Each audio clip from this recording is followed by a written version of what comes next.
Fala aí, turma. Tudo bem? Hoje nós vamos falar com mais uma super profissional aqui no Produção Sem Censura. Olá, Andréa. Tudo bem com você? Seja bem-vinda ao canal Produção Sem Censura. Olá, Galante. Sim, tudo bem. Agora melhor do que nunca, porque a gente vai falar sobre algo que nos une, que é uma paixão, né?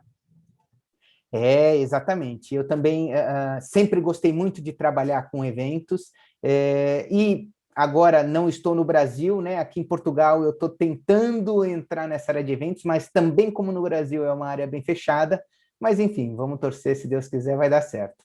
Andréa, eu queria aproveitar que a gente está conversando e perguntar para você como é que você entrou nessa área de eventos? Como é que você começou a trabalhar com eventos? Bom, eu acredito que eu comecei com a melhor escola que eu poderia ter, que é justamente sendo linha de frente na área de eventos, trabalhando com receptivo, trabalhando como recepcionista. Então, eu tinha lá meus 13, 14 anos, não existia o Estatuto da Criança e do Adolescente, a gente podia trabalhar, eu já sou de uma geração bem mais antiga, e eu acredito que tenha sido ali algo fantástico, justamente para que eu pudesse encarar ali de imediato muitas ações que estavam sendo planejadas e que iam ser executadas e que mesmo assim não conseguimos fazer, tivemos que ter jogo de cintura, flexibilidade. Foi ali naquele momento que eu realmente despertei, né, essa atenção pela área de eventos e acabei assumindo como uma área profissional para a minha vida. E depois que você trabalhou, depois que você trabalhou como recepcionista, qual que foi como é que foi a sequência? Eu trabalhei como recepcionista, depois eu trabalhei na área de eventos sociais também, fazendo bodas, debutantes, que é uma escola interessantíssima também.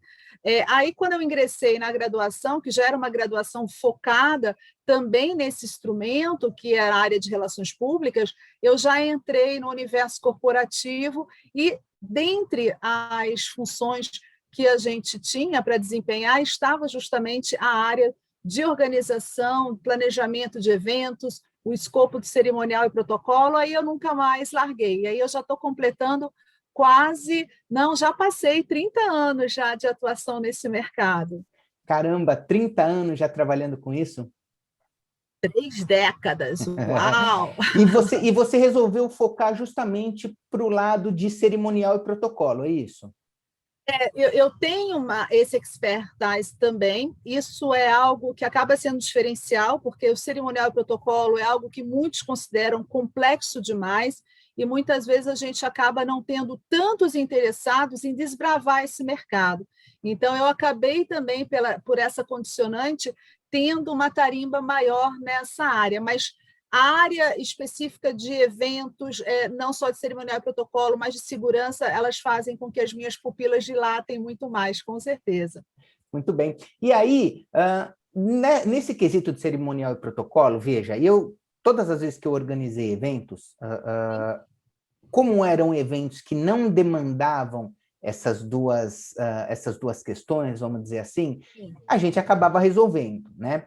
Mas o que que você considera importante nessa questão de cerimonial e protocolo? O que que é importante o profissional de eventos conhecer e saber a respeito, na sua opinião?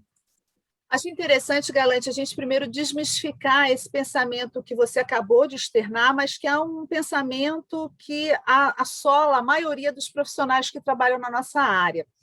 Tanto o cerimonial quanto a segurança, eles estão intrínsecos em todo o processo da organização de um evento. E ter pessoas que tenham mais tarimba, que efetivamente detenham um conhecimento maior, acaba sendo algo extremamente favorável para que a gente tenha isso sob controle. Então, eu sei que muitas vezes aquela história do famoso saving, que a gente não aguenta ouvir falar, mas que é uma realidade, faz com que muitas vezes a gente acabe otimizando funções, e o brasileiro tem muito essa questão do jeitinho brasileiro. Não, não, isso aqui eu já vislumbrei como um colega fez no passado, eu posso justamente dar um jeito. Isso acaba sendo algo bastante perigoso, né? A gente tem uma caracterização aqui no Brasil, que é conhecida internacionalmente, que aquelas gambiarras se tornam algo permanente. E a gente tem que tomar cuidado para não incluir isso. Cerimonial faz parte de qualquer evento. Muitas vezes as pessoas acham que está atrelado somente à parte do protocolo, mas cerimonial é uma coisa e protocolo é outra, e geralmente elas trabalham em sinergia. Todos os eventos trabalham com a questão do cerimonial, que é justamente de fazer a sequência, a harmonia, traçar exatamente tudo o que vai acontecer para que a gente consiga aí não ter arestas, para que a gente consiga fazer todas as conexões daquilo que a gente imaginou. Então, o cerimonial ele permeia toda a organização. E a segurança, como eu disse, até num livro que eu escrevi, segurança em eventos não dá para ficar sem. E a gente também tem aquela falsa imagem de que segurança em eventos é a contratação de uma equipe de segurança, principalmente aquele estereótipo, né? Um homem, um 2x2, carrancudo, aquilo é segurança em eventos. Isso aí é a pontinha do iceberg. Tem tantas outras coisas que, se não forem trabalhadas desde o momento da concepção de um evento, provavelmente você vai ter muita dificuldade de fazer essa gestão. Então, eu acredito que todos os profissionais da área de eventos, eles precisam se investir nesses conhecimentos específicos da área de cerimonial e de segurança, até mesmo para saber quem estão contratando. Tem muito gato por lebre aí no mercado, e que muitas vezes a gente, por não ter o conhecimento, por não ter essa bagagem, a gente acaba fazendo contratações completamente errôneas, equivocadas, e que vai, em algum momento, refletir no sucesso do seu evento. E eu sempre digo, eu sou uma pessoa que o meu discurso é a minha prática. Eu nunca parei de estudar, e eu vou continuar sempre, enquanto eu estiver afim de me manter competitiva no mercado de trabalho. Então, não adianta achar que você fez uma graduação, fez uma pós-graduação, acabou. Não, a área de eventos, como tantas outras, mas, sobretudo, exige essa educação continuada, exige uma reciclagem sempre que possível, porque a gente trabalha com pessoas, as pessoas evoluem o tempo todo, e a gente precisa acompanhar isso para justamente inserir essas temáticas, essas contextualizações nos nossos eventos. Então, a premissa básica, nunca parar de aprender, sempre buscar. Um conhecido meu falou uma coisa uma vez, uma frase que eu achei muito interessante, tem muito a ver com o que você diz, que a gente é o que a gente faz hoje, né? O que a gente fez ontem já ficou para trás, né? E eu acho que isso é bem verdade. É verdade. Então, a gente tem sempre estar trabalhando assim, como se hoje fosse meio que o primeiro dia, ali com toda a energia, porque hoje automaticamente vai passar, vai ser ontem, e ficou para ontem. Se você não der o seu melhor hoje, se você não continuar praticando, estudando e evoluindo, você vai parar. Você acaba parando no tempo, né? Então, eu acho que... Os seus feitos, os seus projetos formam a sua reputação. Exato. Mas você não pode ficar parado no tempo e no espaço. Você tem que ter essa dinâmica do acompanhamento. Exato, né? Exato.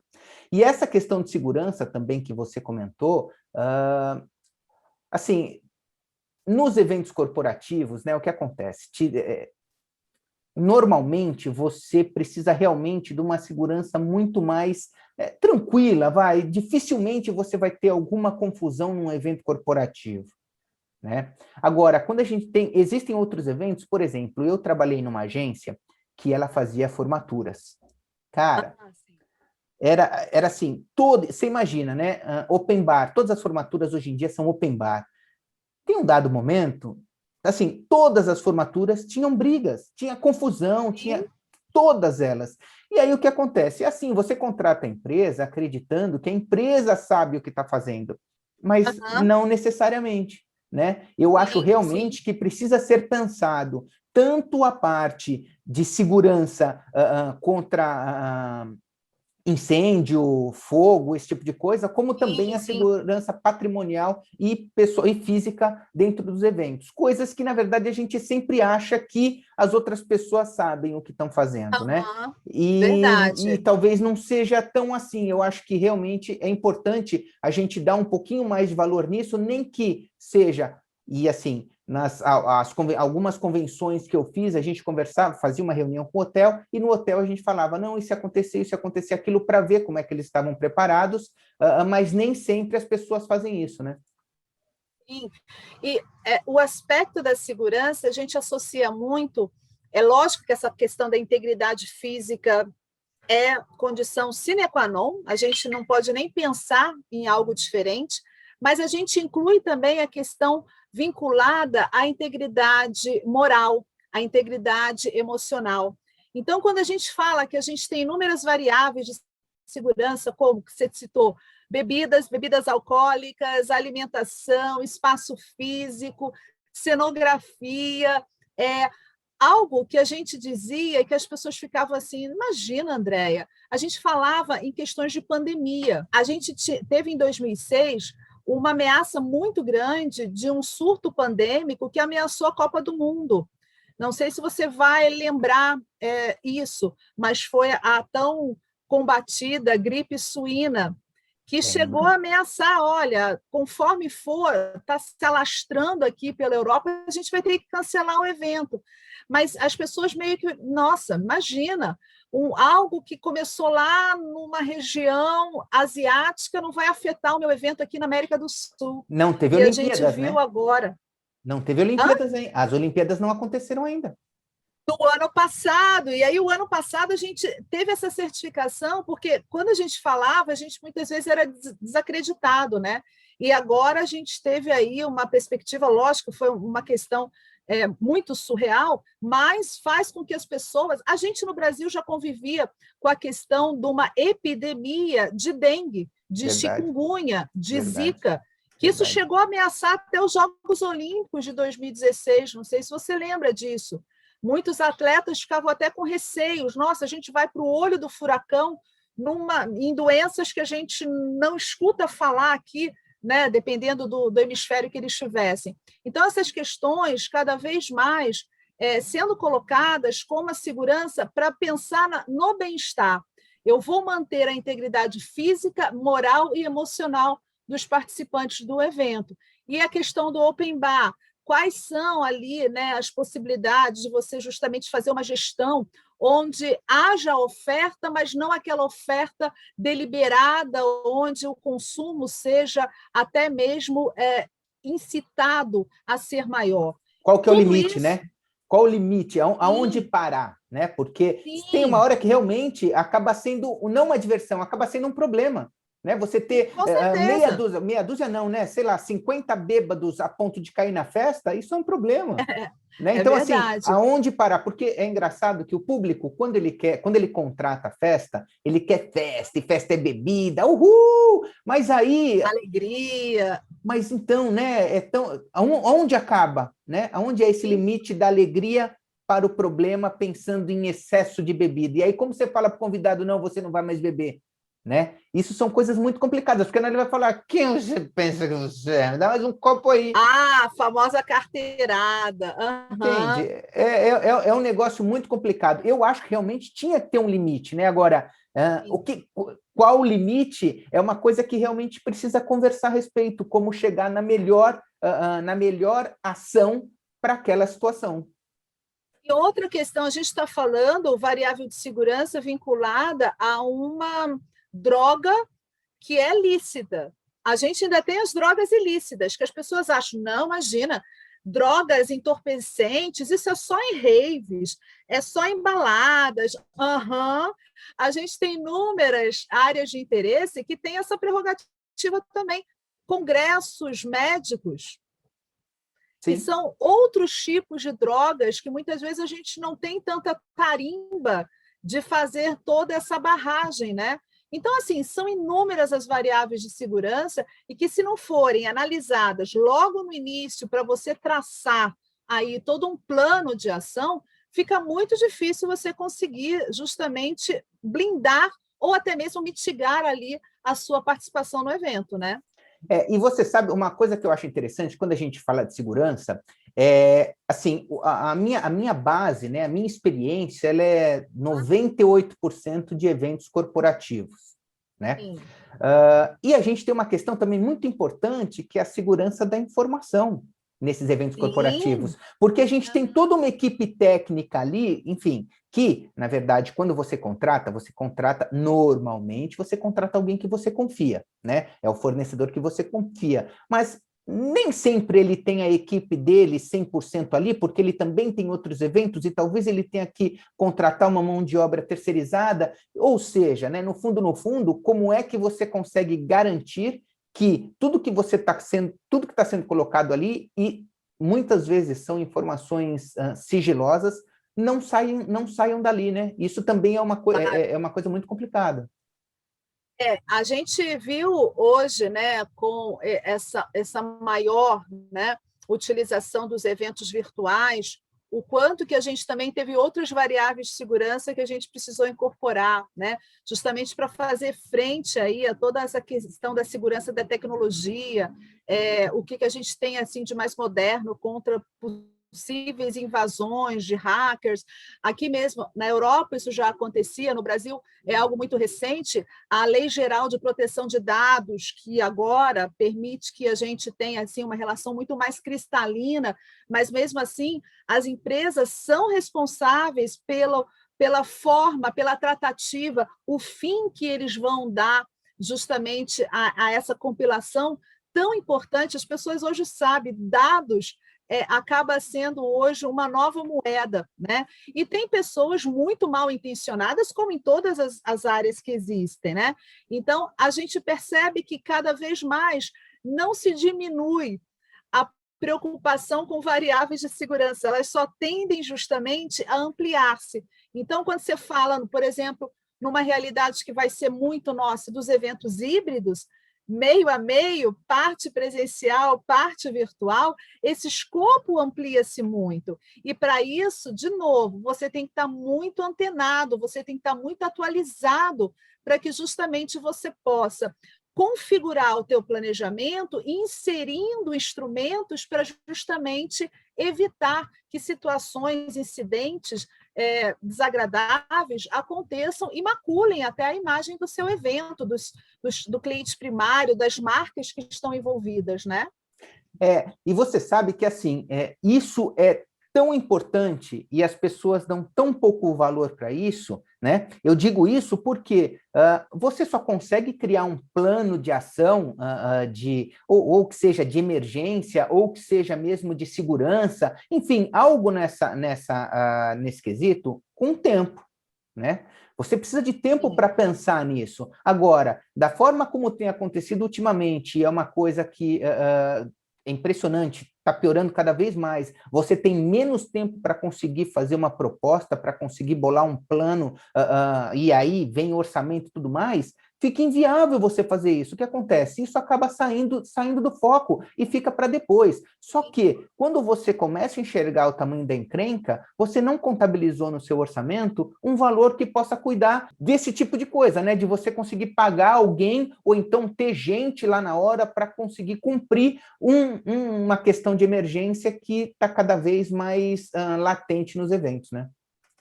Acaba se tornando incompatível, né, essa questão. Por quê? O mercado acredita que essas áreas que a gente está focando, né, o cerimonial, protocolo e a segurança, é meio que receita de bolo, é só pegar ali na prateleira que a gente tem ali algo que vai atender. Não é isso. Essas áreas são muito customizadas, elas são muito particulares, elas precisam ter todo um levantamento, uma pesquisa, coleta de informações, para que a gente possa realmente nos certificar o quanto de energia, o quanto de know-how a gente vai precisar, o tamanho da equipe que a gente vai precisar, para que justamente a gente entregue algo que realmente atenda aquela necessidade. Não é uma pastelaria, né? Eventos nunca foi, mas essas áreas são áreas que demandam esse olhar muito dirigido.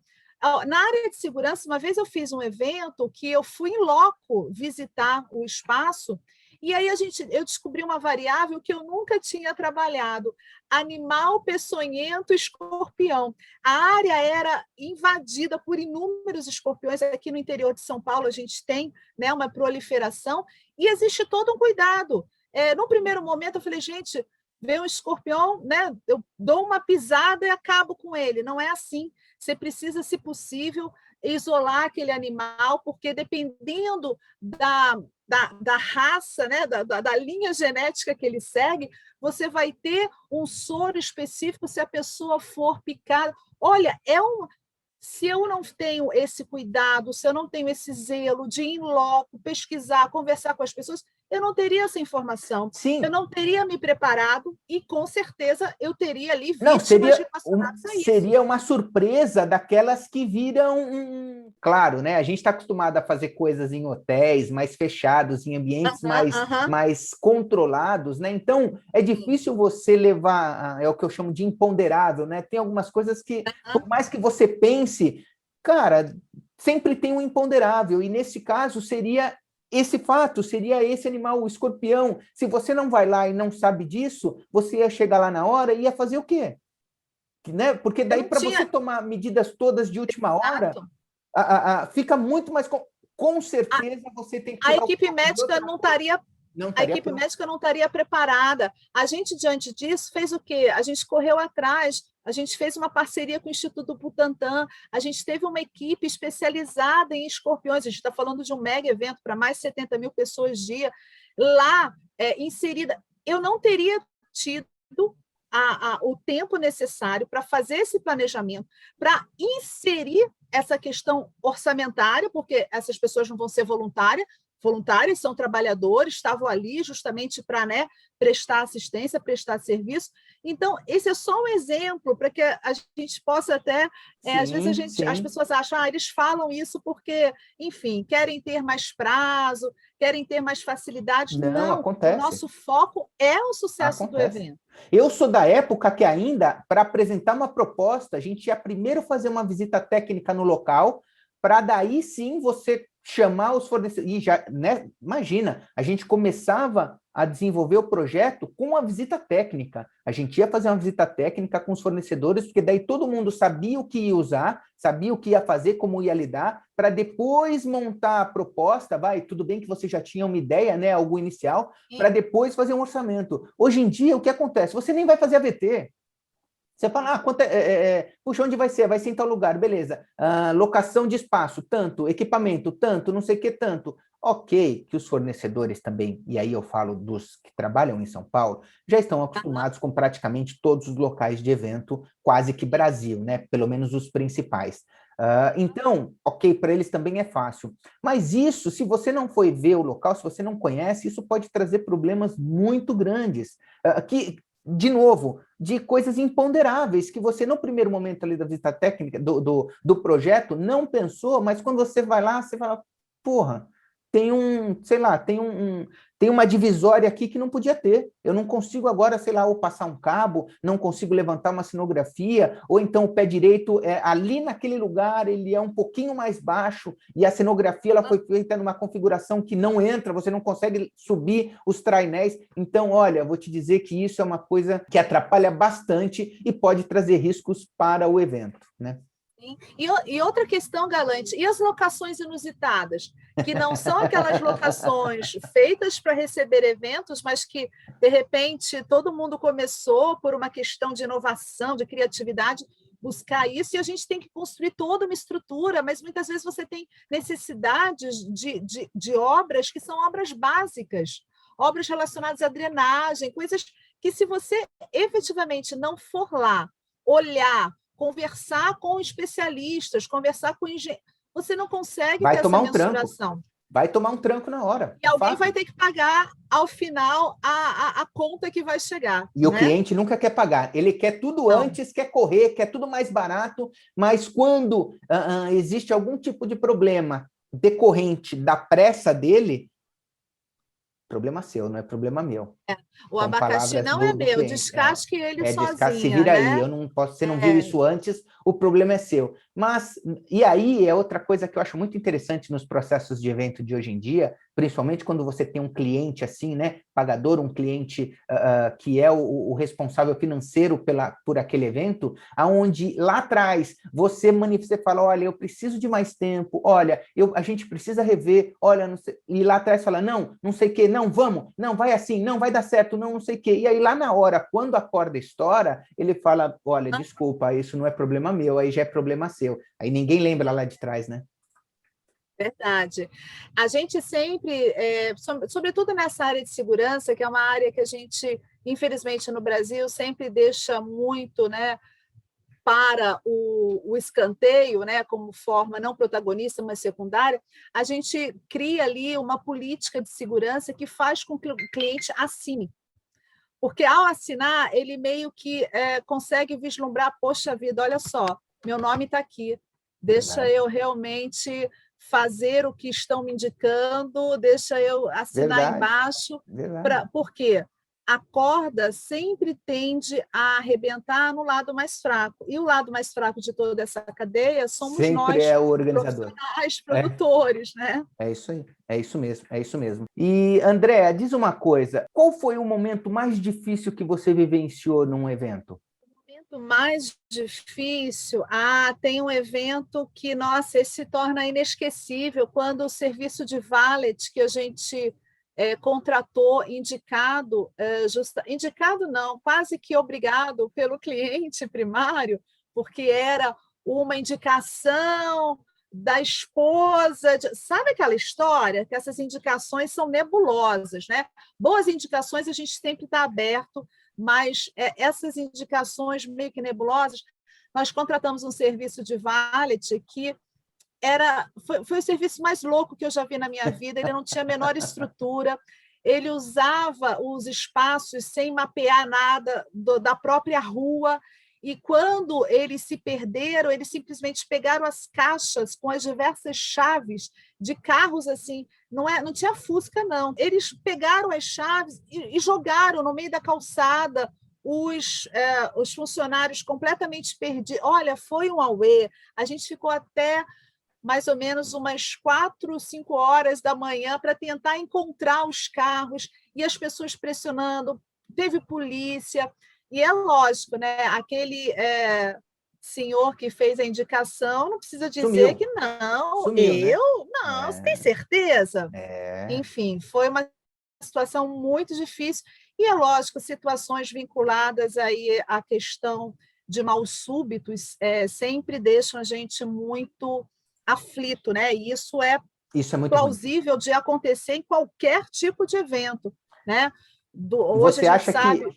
você acha não, eu, na verdade, acho que todo profissional de evento, todo produtor, ele devia ter um curso de primeiros socorros ali, pelo menos de fazer uma respiração, enfim, de conseguir identificar para dar um primeiro socorro, né? Eu sei que a gente hoje em dia tem, enfim, existe, se eu não me engano, a lei, né, de você ter uma ambulância no evento a partir de determinada quantidade, mas independente disso, eu acho que todos nós deveríamos passar por um curso preparatório, porque, por exemplo, teve uma vez num evento meu, o cantor da banda teve um ataque epilético, alguns minutos de começar o evento. E aí, hoje eu sei que quando a pessoa está tendo um ataque epilético, a gente tem que deixar ela ter o ataque epilético dela, a gente só tem que, entre aspas, protegê-la dela mesma de alguma forma, mas a gente tem que deixar porque ele tende a acabar e a pessoa voltar ao normal. Mas isso gera uma situação na própria equipe que é muito ruim. Atenção mesmo, Né? eu concordo plenamente com você,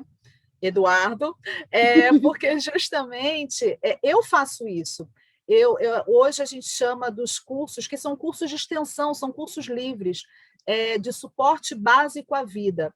Eles até mudaram a nomenclatura, porque a gente usava primeiros socorros, mas muitos organizadores começaram a entender o seguinte: então tá, eu tenho alguém da minha equipe que fez esse curso, isso significa que eu não preciso ter uma mão de obra especializada. Não. E aí os conselhos vinculados à área de saúde falaram: olha, vamos mudar aí essa nomenclatura, porque isso não é uma substituição, isso é um trabalho em parceria.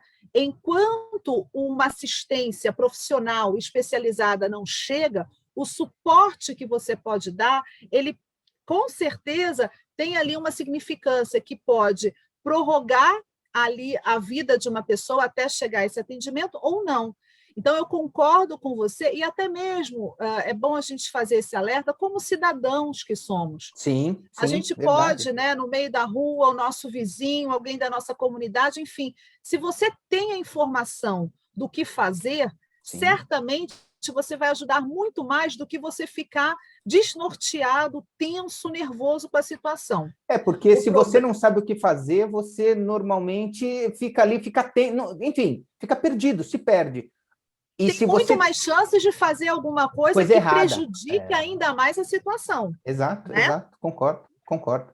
E tem outro problema também, Eduardo. As pessoas aí assistiram tantas temporadas de Grey's Anatomy que muitas pessoas já se intitulam: ah, não, mas olha, eu vi isso no seriado, então eu vou aplicar. Isso também é extremamente É perigoso. Mas perigoso, eu é verdade. concordo, a gente deveria ter isso embutido na cultura profissional das pessoas que trabalham com eventos, porque todos nós estamos vinculados a acontecer uma situação e que vai demandar que você tenha ali uma atitude, conheça exatamente o que fazer para que a gente possa ser muito mais bem-sucedido nesse momento, e que é algo muito difícil, né? Porque são aqueles segundos, né?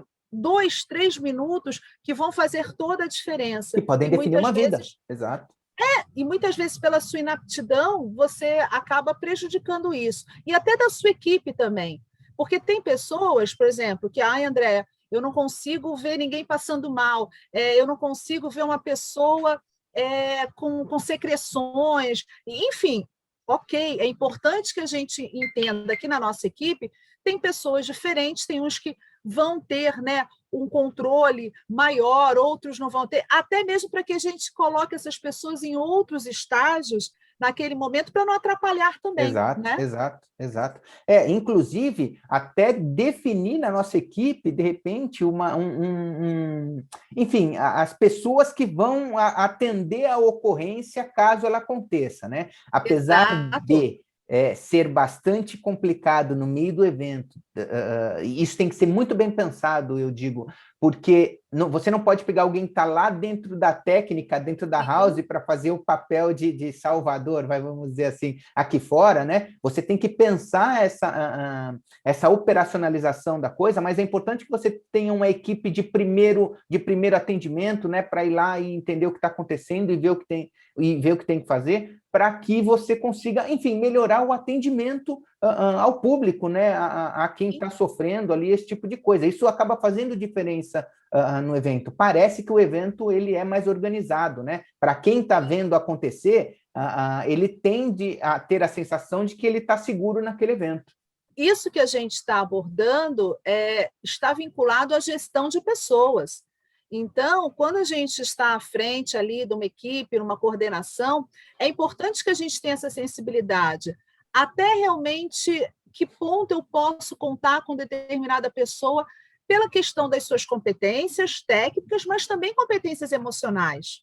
Então, não adianta eu simplesmente achar, então tá, essa pessoa, se eu precisar, não. A gente vai ter que fazer essa avaliação junto com aquela pessoa que faz parte da nossa equipe. Só assim a gente efetivamente consegue extrair o melhor desse grupo, né? Sim, sim.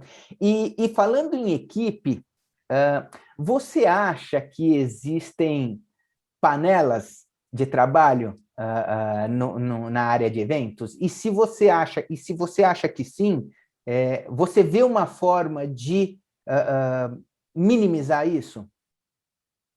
Então, o que a gente chama, que a gente taxa de panelas, é justamente muitas vezes o hábito e a experiência e a rotina, você acabar, porque a nossa área é muito vinculada a indicações, tá? Eu não sou contra o famoso QI, o QI com responsabilidade, o QI com excelência, perfeito, porque é algo que a gente conquista fruto do nosso trabalho, fruto de justamente fazer tudo de forma mais adequada, honesta e ética possível. Então, isso acaba acontecendo, e é natural que aconteça, viu, Eduardo? A questão é justamente quando você se fecha. Tudo que é muito fechado acaba não se permitindo acompanhar nuances, não só de possibilidades novas, até mesmo de criação de novas equipes. Isso que eu acabo, de uma certa maneira, apontando como algo não saudável, mas trabalhar com os seus pares, que você já tenha tido experiências, que você já tenha tido ali uma vivência e que você conhece a pessoa, isso é muito bom, né? Em alguns Sim. momentos a gente vai escolher essa equipe, em outros a gente vai ser escolhido. Então é importante que a gente tenha essas parametrizações também, né? Verdade, você sabe, eu abordei esse assunto numa outra conversa, Sim. e assim, qual que é o grande problema? Quando eu vou fazer um evento, eu quero do meu lado pessoas em quem eu confio. E eu só confio nessas pessoas se ou eu já trabalhei junto, ou então realmente alguém indicou. É muito difícil você sair em busca de alguém novo, colocar ele numa função dentro de um evento, se você não tem nenhuma referência sobre o profissionalismo dessa pessoa, né? Então, é muito difícil você lidar com essa vulgo panela, mas que, na verdade, é um time que você confia. Então, Sim. assim, o que eu vejo, né? É como você falou, trabalhar sempre com essa panela é bom? Por um lado, sim, porque você tem uma equipe de confiança que você sabe como ela vai reagir em diversas situações. Por um outro lado, se você não abrir uma porta para novas possibilidades, o dia que você tiver mais do que um evento, mais do que 2 eventos, sei lá, você não tem equipe de confiança para poder trabalhar. Então, eu acho que sim, é muito importante que você dê oportunidade para novas pessoas, nem que você trabalhe com 95% da sua equipe original, mas sempre traga uma pessoa nova para ir testando, para ir vendo, porque daí quando você mais precisar, você não vai não vai ser pego de calças curtas, né? Você precisa justamente trabalhar essa renovação, essa oxigenação é muito saudável também, te ajuda naquela perspectiva de uma educação continuada, essa pessoa traz aí algum tipo de premissa, algum tipo de novidade também que pode acrescentar. Quando você tem aí jobs diversos para atender, se você tem diversas equipes que foram justamente já trabalhadas, que são integradas, você pode Vai ficar sim muito mais assumir, tranquilo. sim, do que você, não vou trabalhar agora com esse evento porque eu tenho esse comprometimento e minha equipe já está toda ali focada. Se você consegue se permitir essa criação de uma rede maior de colaboradores, de pessoas que estejam juntas, que você conhece, que essa palavra é muito importante, confiança, né? Confiança, confiança. Nossa, ela é fundamental, porque justamente permite que a gente, diante de tantas tensões, de adrenalinas que são a todo momento, né, expurgadas por causa do evento, isso facilita e muito o nosso trabalho, né? Não, e você poder virar as costas e deixar alguém resolvendo alguma coisa, né? Porque eu acho que não tem nada pior do que você contar com uma pessoa para resolver determinada coisa, ela não resolver, e aí você que tinha uma coisa para resolver passa a ter duas, né? E aí isso pode ser um problema muito grave no evento, porque você acaba deixando uma parte descoberta. E, Eduardo, a gente tem um problema sério que a gente precisa de muita terapia, quem trabalha na área de É eventos. verdade, A gente se acha onipotente, e a gente não é verdade, onipotente. verdade, o pior é que é Eventos verdade. é um trabalho de equipe, mas a gente que às vezes está à frente, na liderança, tipo, ó, tá vendo como eu sou bacana, como É eu sou verdade, a maioral, problema, eu fui lá, resolvi. Isso é verdade. muito perigoso, Isso a é muito gente tem perigoso. que se policiar, Não, e né? eu, honestamente, eu não vejo isso Veja, eu também já fui muito assim, mas para o final que até por estar cansado realmente de fazer algumas coisas, eu aprendi a delegar, e eu deixo mesmo, eu falo, ó, você é responsável por isso, viro as costas e vou embora. Claro, se aquele profissional tiver algum tipo de problema, é só ele me chamar no rádio, eu vou lá e ajudo a resolver, né? Mas é muito importante quando você confia a ponto de virar as costas e ir embora e você sabe que ali não vai ter problema, né? Fora do que Quanto isso é normalmente já vai saudável ter. e o quanto isso é saudável para você. Sim, porque sim, você claro, claro. justamente fica mais leve. E a gente pode se dedicar a uma área que é mais crucial, que demanda ali a sua atenção, sabendo que a outra parte não está, de forma alguma, fragilizada, vulnerável, porque você tem uma pessoa que você confia, ou tem pessoas que você confia. Isso é algo bastante importante, que a gente também precisa discutir. A saúde do organizador de evento. E essa Muito. saúde Isso é muito começa com importante. a nossa consciência de que, muitas vezes, a gente mesmo é que traz esses malefícios para a nossa vida, né? Sim, até um outro ponto que eu costumo bater, que eu quero bater muito mesmo, é o fato de ser normal virar a noite trabalhando, ou de você dormir 2, 3 horas por noite. Cara, eu acho Verdade. isso muito errado. Eu não concordo com isso. Eu acho que você tem que ter um Também não. planejamento mínimo e uma equipe adequada para que você não precise fazer isso. Verdade. Existe o tal do overlapping, né? Ou seja, você, sabe, trabalhar por turno. Não é Sim. possível você trabalhar 24 horas, e aí uma outra coisa que também, que é até ruim, né? Aliás, é ruim também, é o fato de você trabalhar, você ser contratado por 12, trabalhar 24 e continuar ganhando a mesma coisa. E ainda não tem nenhum como é, adicional de, como O é que fala? respaldo, Não exatamente. tem. Então, isso É, é o tipo de coisa. Eu acho que o nosso meio ele precisa muito de regulamentação, de diversas regulamentações. Né? Eu acho que desde a concorrência, que eu acho extremamente injusto quando você tem mais do que 3 participantes na concorrência, né, de um projeto, inclusive quando tem muito participante nessa, para mim, ou já tem alguém que ganhou, que já a concorrência já está ganha, ou então, de repente, a pessoa não sabe o que quer, e ainda mais que a pessoa pode fazer um Frankenstein, né? Onde ela vai pegar uma agência que ela gostou mais, e aí vai pegar um pouquinho de cada proposta e poder montar um evento em cima de tudo que foi apresentado ali. Isso eu acho muito errado. Então, verdade. eu acho que falta regulamentação nessa nossa profissão, num geral. Né? E aí, queria até aproveitar para perguntar para você se você sabe, se você tem algum conhecimento, se quem vê isso é o nosso sindicato, se já existe algum tipo de serviço, ou então sei lá, de grupo cuidando disso. Você sabe de alguma coisa, Nathalie? Olha, Eduardo, a gente em algum momento chegou até muito próximo com um projeto de lei que estava para ser votado no Congresso Nacional com a questão da regulamentação da profissão de organizador de evento e também de cerimonialista. Só que ele acabou recebendo aí algumas negativas, era meio no estilo Frankenstein, um deputado federal que acabou não se reelegendo na última eleição, ele foi pegando assim, ouviu de um, ouviu de outro, e fez essa colcha de retalho que nada lembrava um lindo patchwork. Não, era uma colcha de retalho horrorosa, pavorosa.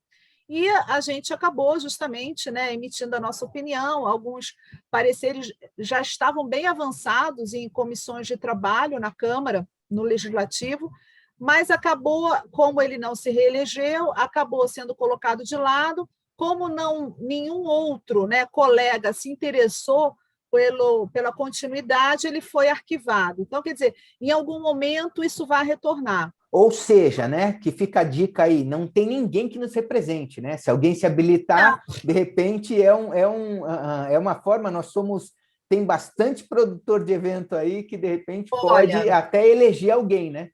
sim, a gente, infelizmente, tem oportunistas, né, políticos que, na hora de tirar fotos, na hora de participar de algum evento, de compor uma mesa solene, aparecem dizendo que estão levantando a bandeira da nossa causa. Mas é só da boca para fora, é lorota, é um discurso falso, tá?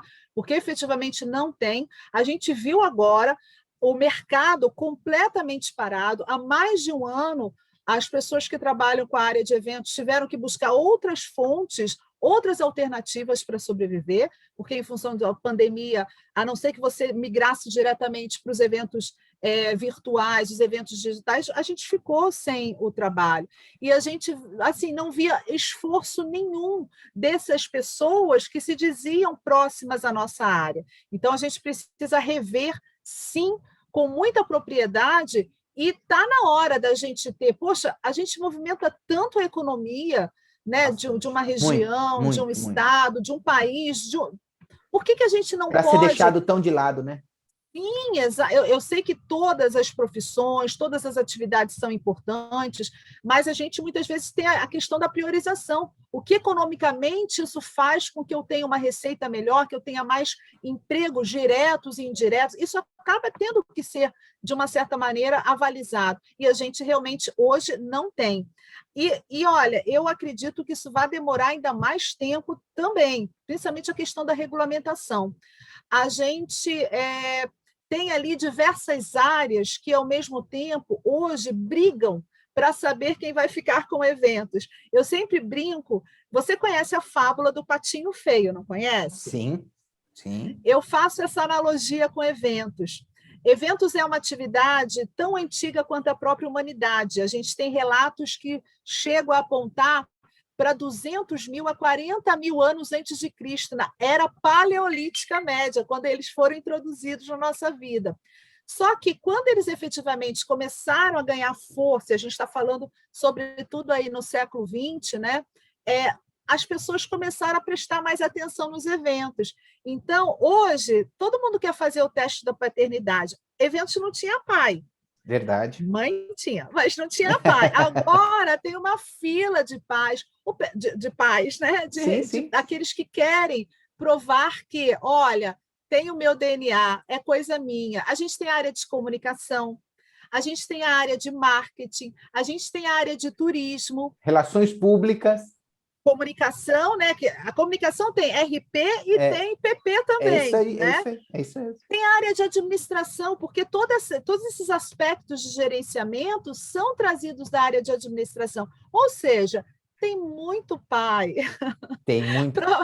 para um DNA só, entendeu? Então, eu acredito que sejam importantes debates, discussões, ponderações, e eu acredito muito no diálogo. Só por meio do diálogo a gente vai conseguir aí fazer justamente algo que seja bom para a maioria. Né? Mesmo que alguns fiquem um tanto... Não, verdade, mas precisa começar por algum lugar, Nakane, precisa começar. Assim, a gente é muito... O nosso lado, né, o nosso métier é muito descambado. Né? Se a gente for parar para pensar, não existe regra para nada. Não existe regra para nada. Eu posso fazer o que bem quiser, todo mundo pode fazer o que bem quiser, lógico, dentro das leis de cada país, mas, cara, não existe nenhuma regulamentação. Ou seja, eu posso contratar só você vai trabalhar 36 horas, sei lá, 48 horas direto e tudo bem, não tem problema. Você topa? Sim. Topo e tudo bem. Agora, por que você topa? Que é até o que tem acontecido hoje em dia, uma outra reclamação. Os cachês estão lá embaixo. Né? As pessoas estão pagando muito pouco e as pessoas têm que topar. Por quê? Hoje em dia é questão de sobrevivência. Então, assim, não dá para eu negar. Eu preciso trabalhar, sei lá, por 2 vezes menos, 3 vezes menos do que eu trabalhava antes, porque senão não tenho como pagar minhas contas. E aí as pessoas se aproveitam, como você disse, existem muitos aproveitadores aí, e exploram esse tipo de necessidade. Então, assim, é muito importante que a gente regulamente a área. Né? Eu acho que vai demorar. E tenhamos a ousadia e a veracidade de nos posicionarmos. Verdade. Então, se eu tenho ali um pensamento, se eu tenho um embasamento, tenho uma justificativa, eu vou dialogar com você. Você pode não acatar a minha opinião, mas a gente vai fazer essa troca. Eu tive agora recentemente, com a questão da pandemia, eu sofri muito lobby para que eu me posicionasse favorável para que os eventos voltassem a acontecer. Isso já lá atrás, né? Já no segundo semestre de 2020. Eu falei, eu não vou fazer isso. Mas como não, Andréia? É o seu mercado. Eu falei, exatamente. Eu não consigo enxergar que o meu mercado... trabalhando com a causa de segurança em eventos, eu não posso justamente dar um tiro nos meus 2 pés. Fato, eu tenho responsabilidade, eu tenho conhecimento, o momento não é o momento adequado, viável para que a gente volte com os eventos. Da forma que eram. E vocês não estão entendendo o que está acontecendo. Não, André, mas a sua fala é importante. Eu falei, eu falo, mas eu vou falar justamente isso, que eu não sou favorável. Ah, não, André, mas aí você atrapalha a nossa campanha. Eu falei, pois é, então eu vou declinar, porque essa campanha não me representa. Essa campanha não é aquilo que eu penso. Se você quiser fazer uma campanha com esses dois lados, esses dois vieses, maravilha, pode contar comigo. Mas eu não vou entrar numa de oba-oba, para sair num post bonito e ficar circulando nas redes sociais. Porque, acima de tudo, eu tenho a minha consciência, e não tem melhor presente para a gente, Do que Eduardo, poder que deitar e você... dormir tranquilo, né? Oxe, meu Deus! Assim, olhar, eu tenho uma filha, olhar para minha filha e saber exatamente que eu faço aquilo que eu acredito, embasado, e que não tem problema nenhum eu mudar de opinião, mas eu vou estar sempre centrando por aquilo que eu sou responsável. E a gente, a partir do momento que cativa algo, é responsável eterno, né? Ah, com certeza, com certeza. A gente responde por aquilo que a gente prega, é ou não é? Sim, deveria. E como você acha que os eventos vão voltar como eram, Nakane? Principalmente depois dessa inserção digital no mundo dos eventos? Olha, eu acredito, Eduardo, sinceramente, que a gente vai ter aí um revival dos eventos presenciais, porque isso está muito inerente à essência humana. É bárbaro aí esse meio tecnológico. Imagina, permite que você aí no continente europeu esteja ligado com a América do Sul. Isso é fantástico, mas falta algo, principalmente para povos como os latino-americanos. A gente é muito passional. A gente fez, depois até eu posso compartilhar com você, em 2013, a primeira pesquisa vinculada ao universo dos eventos virtuais no Brasil. Eu cheguei a apresentar essa pesquisa num congresso da MPI, Meeting Professional International, em Las Vegas. O que a gente constatou dessa pesquisa é que, no Brasil, os eventos virtuais não iam pegar. Por quê? Tem essa questão da passionalidade, dessa questão de traços culturais, tem a questão também brasileira, que é muito ruim, os acessos aos serviços de tecnologia. Isso também faz com que a gente fique com esse pé atrás. Mas, por essas razões, não iriam acontecer. É lógico que em 2020 isso veio por água abaixo, mas em função de uma necessidade latente, a gente teve que abraçar os eventos virtuais para não ficar sem nada, né? Era uma Sim. forma de você manter-se ali conectado com o seu público. Então, eu acredito que os eventos híbridos, que já tinham uma certa tendência, no Brasil a gente já sinalizava isso, pela questão, sobretudo, de custos, porque eu adoraria trazer o Philip Kotler para participar do meu evento. Só que, para eu trazer o Philip Kotler, além do cachê, eu tinha outros custos indiretos, passagem aérea para ele, para o assistente, a hospedagem, você tinha que prover uma semana, porque, né, a chegada, aí, enfim, você tinha diversos outros custos envolvidos, sem falar que ele chegava, olha, eu estou num ponto que eu não quero ficar me deslocando, É eu já verdade. tenho uma certa idade, então, olha, eu aceito participar, mas dessa forma, inclusive, o cachê, nesse caso, tinha até uma reversão, né, diminuta na questão do valor. Então, essa questão da hibridez já estava acontecendo. Eu acredito que nesse primeiro momento, né, de retomada, e isso a partir de 2022, aqui no Brasil, não vejo em 2021, tanto que a minha empresa ela está fechada desde do dia 16 de março de 2020, e ela vai ficar assim até 2022, pela questão que eu acredito, a gente precisa de uma imunização, e a gente já está vendo em alguns locais que a imunização está atingindo um número bastante expressivo. A gente já tem, por exemplo, shows nos Estados Unidos acontecendo, mas só para quem tem a carteirinha de vacinação dizendo que está imunizado. Essa vai ser uma política também de segurança. As pessoas vão fazer cara feia, mas, gente, é isso. Aqui vão Quer, falsificar as não quer. carteirinhas. Não. Isso aí não tenho dúvidas, né? Estava demorando aqui ontem, teve o primeiro roubo de vacinas. Vacina, eu li isso. Estava demorando, foi no Rio Grande do Norte, né? Eu falei, gente, como é que triste. pode, né? É triste. Mas, ó, mas isso também, Eduardo, não vamos falar só do Brasil, não. Isso Não, pode não, não, não, acontecer. não, Né? isso pode acontecer em qualquer lugar. Até Sim, aqui sim. na Europa, em diversos lugares, pessoas roubaram, entraram na fila antes da hora, sabe? Furaram a fila. Enfim, isso Ó, é inerente ao ser humano, não adianta. tem tranqueira em tudo que é lugar. Tem tranqueira em tudo que é lugar, em tudo que é lugar. É É realmente muito verdade. complicado. Então, Mas, a partir de 2022, eu acredito que os eventos híbridos vão ter uma força maior e a partir de 2024, com um maior controle, e aí com todo o avanço da ciência, a gente vai conseguir ter, talvez, quem sabe, esses mega eventos. Me assusta muito, você falou nisso, Eduardo, me assusta muito, e eu estou em dúvidas até, eu estou aguardando. O Japão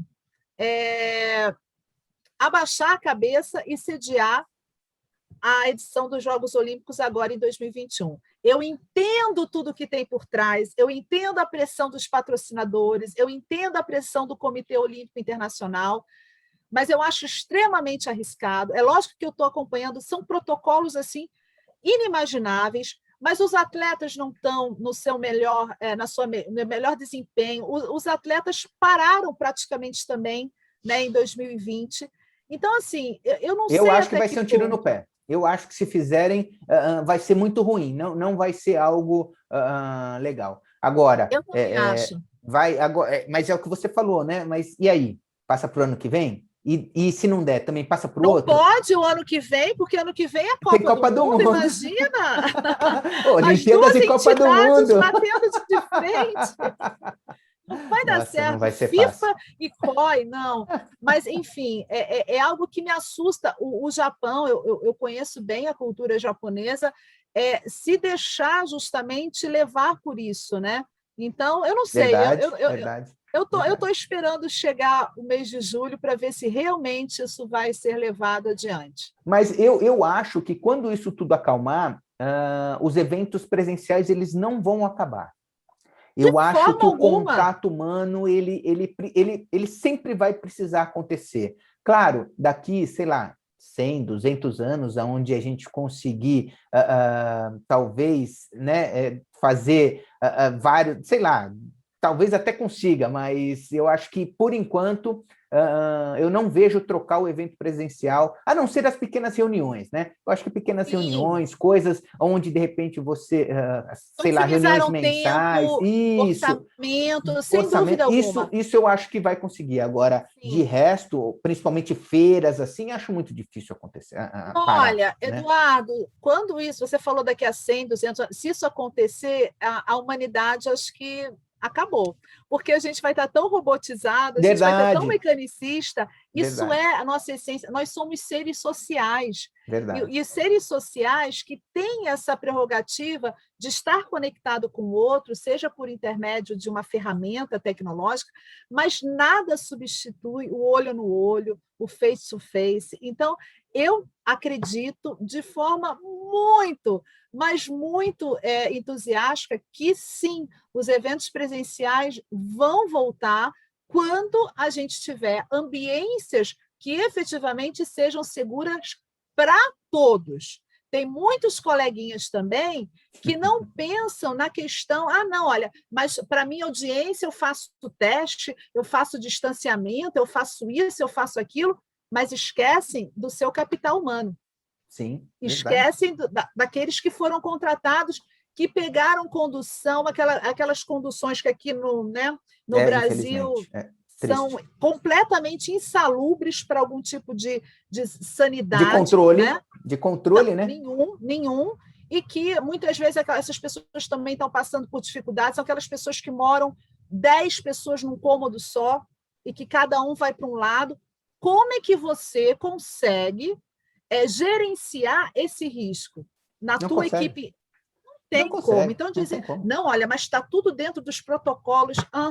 É blá blá Não, blá. não existe isso. É blá blá blá. É blá blá Exatamente. blá para transmitir uma falsa segurança, né? E aí a gente que debate tanto a questão das fake news acaba colaborando para isso, né? Porque Verdade. são pós-verdades, e pós-verdades muito sérias, porque elas atingem diretamente a questão vinculada à integridade física, à saúde das pessoas, né? Verdade, verdade. E agora, mudando um pouquinho de assunto, passando para coisas legais, o que te lembra nessa sua trajetória toda? Que momento que você lembra que você fala, caraca, esse foi, acho que, o melhor momento profissional, ou então o melhor momento da minha vida que você vivenciou, que você viu acontecer, que você organizou? Ah, todos os eventos, sem exceção, a gente acaba guardando algo na nossa memória afetiva, dos menores aos maiores. Mas teve uma sensação que é uma sensação nossa eu acredito que eu nunca vai esquecer, foi justamente no mega evento, no maior, né, na maior festa de música eletrônica do mundo, que a gente organizou a primeira edição aqui no Brasil. É, eu estava muito pilhada, a gente fazia parte do head de segurança, e muita responsabilidade, eu estava virada, eu cheguei a trabalhar 32 horas sem ir ao toalete, sem comer, sem dormir, foi porque era um evento non-stop, né? Era um evento que o evento tinha 12 horas de duração, mas tinha também o acampamento, então não parava, né? E por mais que a gente, né, não queira, era Não, muita não tem. atenção, muita coisa, 70 mil pessoas dia, muitas coisas que a gente não planejou acontecer e coisas completamente inusitadas, então deixava a gente muito assim. E no Você lembra último de dia, alguma? Você lembra de alguma? De coisa inusitada, assim, que possa ter... Você lembra de alguma coisa que você possa contar? tipo assim, né? Aquela pessoa assim que eu sou muito poliana, né, muito romântica. Imagina, drogas não vai entrar. A gente tem aqui toda uma blindagem, não sei o quê. Só que não dava para a gente fazer a revista da forma como a gente assim ensaiou tecnicamente, porque a gente não teve 70 mil figurantes, né? E a gente começou a ter um problema de retenção de público. E as pessoas, enfim, começam a ficar chateadas, começam a reclamar. Então, a gente acabou tendo que, né, fazer uma revista Mais não simples. tão profunda como a gente queria. E foram muitas questões, eu estava muito pilhada, e depois de 5 dias, quando faltava 1 hora para o evento, né, encerrar, eu saí do meu bunker, né, eu saí ali Sim. da minha área, e eu fui até o local do evento, e eu fui pelo backstage, e quando eu olhei aquela multidão, né, cada uma na sua vibe, mas todo mundo curtindo, todo mundo ali, nossa, eu fiquei com um baita orgulho, eu falei, nossa, que bom fazer parte disso, que bom poder ter construído essa história para levar momentos de alegria, de felicidade. E ali eu fiquei muito orgulhosa. Eu falei: olha, o meu trabalho é imprescindível, porque a Tô gente. acabada, destruída, mas, cara, valeu a pena. Aquilo me deu um ânimo. Falei: nossa, eu posso estar assim, com o cabelo em pé, 1.001 fios de cabelo brancos assumidos em 5 dias. Mas olha que legal, olha a satisfação de fazer parte, de construir isso, de proporcionar realizações, e isso em todas as esferas. Eu estou falando de um evento de entretenimento ao vivo, mas isso acontece também no corporativo, isso acontece no evento técnico-científico, isso acontece no evento social, no evento desportivo. É muito bom a gente poder fazer parte dessa construção de uma história que vai mexer, que vai marcar a vida de tantas pessoas. Então, Verdade. isso eu acredito que seja um orgulho não só meu, mas de todos que trabalham na área de eventos. Verdade, O mas é verdade. quanto que o nosso trabalho faz a concretização, a realização de tantas outras pessoas, né? Verdade, verdade. E como última questão aqui, que a gente já está um tempinho conversando, e eu também não quero tomar muito do seu tempo. Uhum. Hoje a gente vive um outro problema no segmento, que é o prazo de pagamento, né?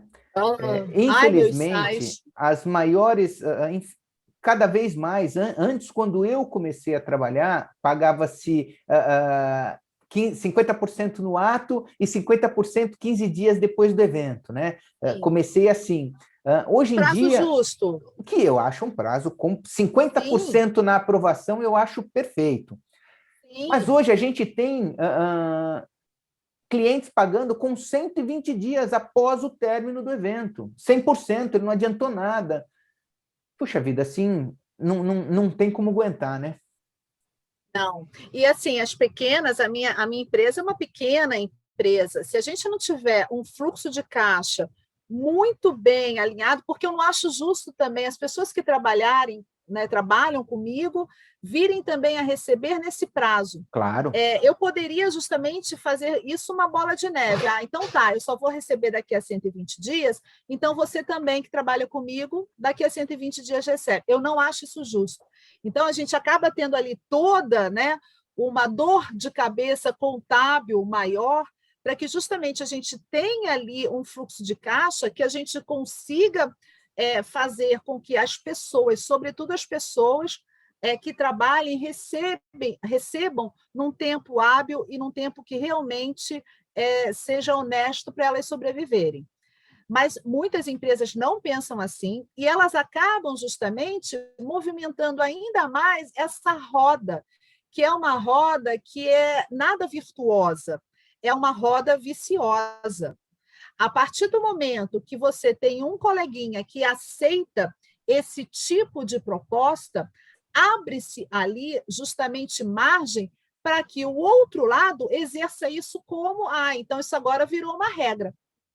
Não existe mais exceção. Essa aqui é a regra. Se você quiser, tudo bem. Se você não quiser, não tem problema não, porque o seu coleguinha do lado direito, ele aceita, acata as minhas Por isso orientações. que eu acho que precisa regulamentar de alguma forma, justamente para que isso não aconteça, né? Quer queira, quer não, é isso que você falou. Se você não faz, alguém faz. Então Sim. tem que ter um freio, tem que ter um break, tem que ter um limite ali, né? Sim. E aí, por exemplo, nesse caso de pagamento a longo prazo, eu acho que o que tem que fazer é embutir juros porque no final das contas, você como empresa acaba sendo uma financeira do cliente. Entende? Sim, Você sim. adianta o valor. Então, assim, eu acho que tem que acrescer o valor desses meses no valor total. Ah, mas eu só tenho isso. Bom, então, assim, veja, olha só que engraçado. A gente chega num dilema negociando com o cliente muito complicado, né? Porque assim, você fala, olha, esse é o mínimo que eu consigo fazer. Ah, não, se for assim, eu não faço com você. E aí você faz o quê? Você não faz? Porque alguém vai Exatamente. fazer.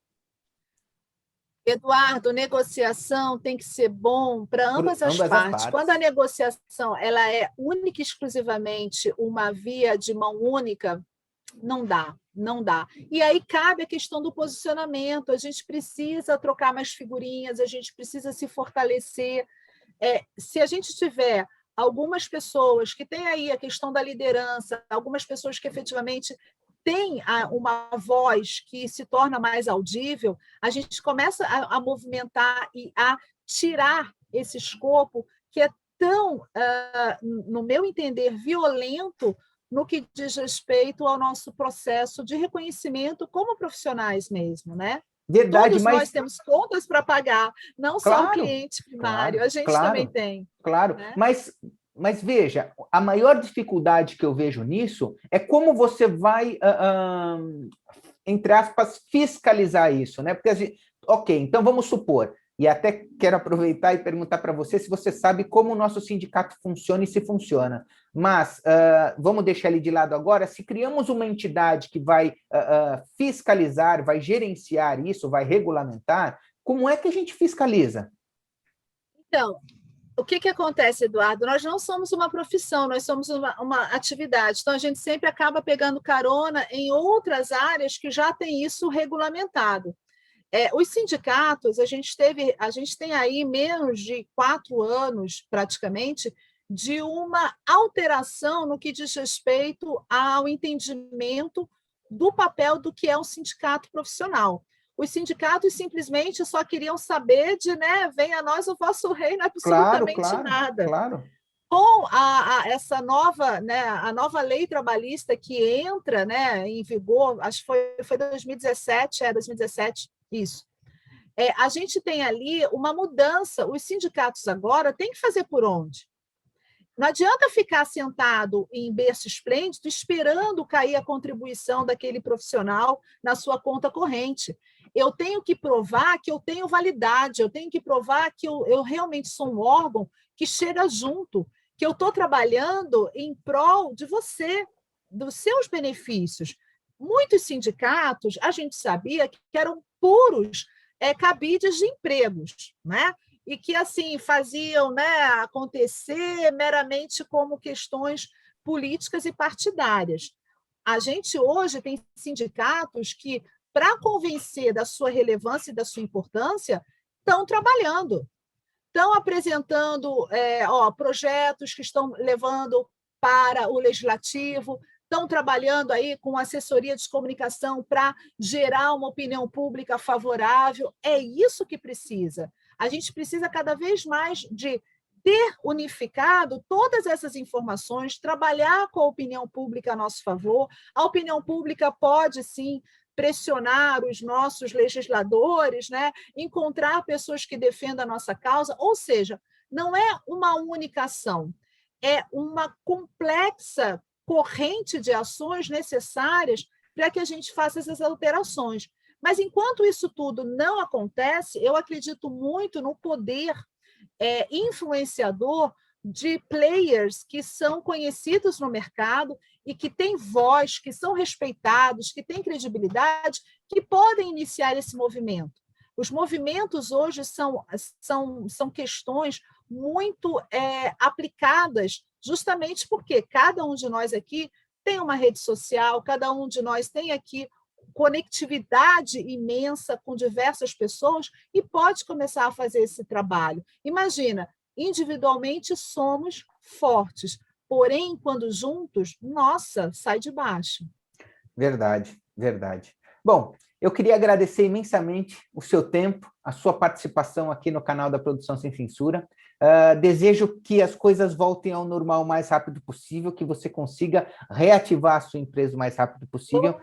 E o que você precisar aqui do canal da Produção Sem Censura, pode contar com a gente também, tá bom, Nakane? Obrigada, a recíproca também é verdadeira. Precisando, a gente está sempre solícita, porque eu acredito muito, não adianta apenas um de nós crescermos, o nosso mercado precisa crescer. Então, crescendo um, a gente puxa outros e assim a gente vai justamente levando aí toda a força dos eventos, porque eles estão adormecidos, né? Os Só eventos adormecidos. presenciais. Eles estão hibernando. Eles estão hibernando. Estão hibernando. E logo, logo nem vai precisar de príncipe para acordar, não, porque os eventos são empoderados. Eles Muito vão bem. despertar e a gente vai voltar aí com a corda total, tá bom? Perfeito. Tudo de bom para você, Nakane. Obrigada. Beijo. Tchau, tchau.